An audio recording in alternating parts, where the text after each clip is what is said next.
I don't know. You wanna stop by there? Maybe I'll go make something tea. You wanna grab something from the street, bring it out. But, yeah. Flanker vs. Eagle. The Su-27 was the last major fourth-generation fighter to enter service and looks to have several years of life left. Here's what you need to remember: the Su-27's capabilities are formidable. The flanker can reach Mach 2.35 with a thrust-to-weight ratio above 1. It can carry up to 8 air-to-air missiles as well.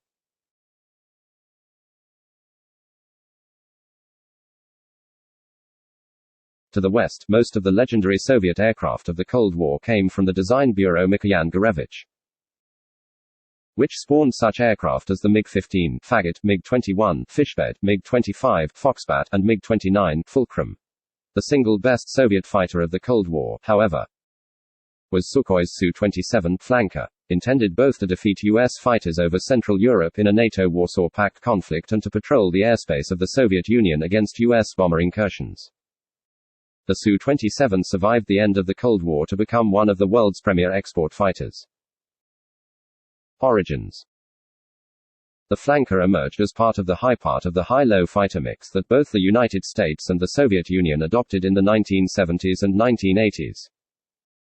In the U.S. Air Force, this manifested in the F-15 and F-16, in the U.S. Navy, the F-14 and F-A-18. The MiG-29, Fulcrum, played the light role in the Soviet partnership.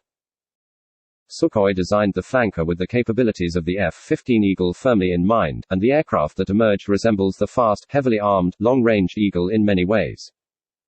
Whereas the Eagle looks healthy and well-fed, the flanker has a gaunt, hungry appearance. Although designed as an air superiority aircraft, the Su-27, much like the Eagle, has proven flexible enough to adapt to interceptor and ground strike roles. Sukhoi has also developed a wide family of variants, specialized for particular missions but retaining overall multi-role capabilities.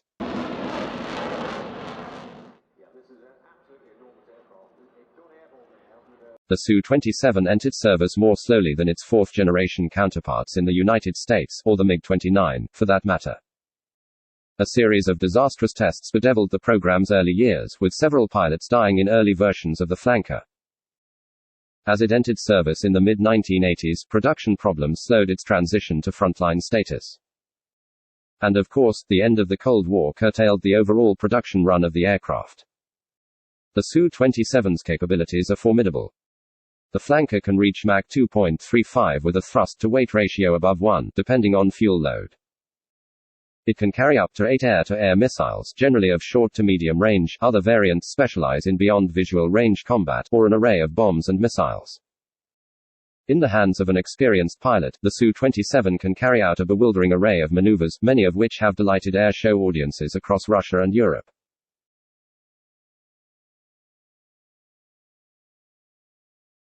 The basic Su-27 frame has proven remarkably flexible. The Russian Air Force has modified most of its existing flanker fleet with a variety of advanced avionics, improving its air-to-air capacity and also giving it an effective ground attack capability. Several flanker variants have acquired their own designations, especially on the export side. Export. The original version of the flanker has enjoyed tremendous export success, and still flies in 11 air forces around the world. The bulk of aircraft fly in Russian 359 and Chinese 59 service. In some smoldering conflicts, Russia, Ukraine, Ethiopia, Eritrea, Vietnam, China, both sides fly Su-27s. Overall, 809 flankers have entered service, plus large production orders for several variants. The transfer of Su-27s to China caused a surprising amount of friction between Moscow and Beijing. China purchased some flankers off the shelf, agreed to co-produce another batch, and acquired a license for production of additional aircraft. However, Russia soon accused China of violating the terms of the agreement by installing its own avionics on the J-11, as the Chinese designated their own flankers. Appropriating Russian intellectual property and developing a carrier variant, eventually the J-16. The dispute cooled Russian enthusiasm for arms exports to China, a situation that persists today. Combat.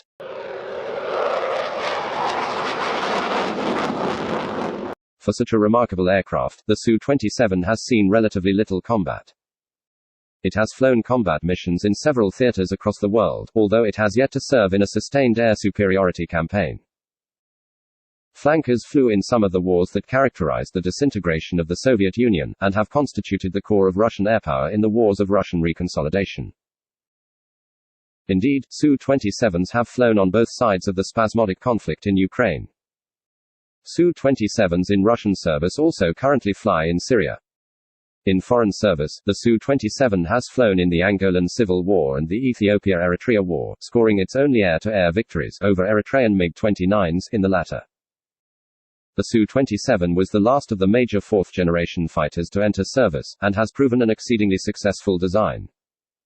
Big enough and powerful enough to sustain a number of modifications and improvements, the flanker should continue to see service, and even production, for quite some time.